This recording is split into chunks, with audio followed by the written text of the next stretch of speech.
পাচ্ছি। অনেকদিন পর মানুষের রক্ত চুষে চুষে খাবো, আর হাড়গুলো গড়বড় গড়বড় গড়বড় করে চিবিয়ে চিবিয়ে খাবো। তুমি আমাকে মেরো না, আমি তোমাকে ভালোবাসবো। চুপ কর!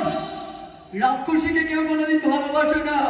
রাক্ষসী, তুমিও তো কাউকে ভালোবাসো না, সবাইকে ভয় দেখাও। তাহলে বল, কি করলে আমি ভালোবাসা পাবো? তুমি কবিতা বলো, নাটক করো, গান গাও, ভয়েস ওভার করো, তোমাকে রেড ওয়াইন এন্টারটেইনমেন্ট ঠিক খুঁজে নেবে। আর যারা এই সমস্ত করে তাদের ভেতর ঈশ্বরের আশীর্বাদ থাকে। এখানে অনেক গুণী মানুষ সৎ আর সততার সঙ্গে অন্যের অনুভূতি পর্দায় তুলে ধরছে। কত গুণী মানুষ রয়েছে, পুরস্কারের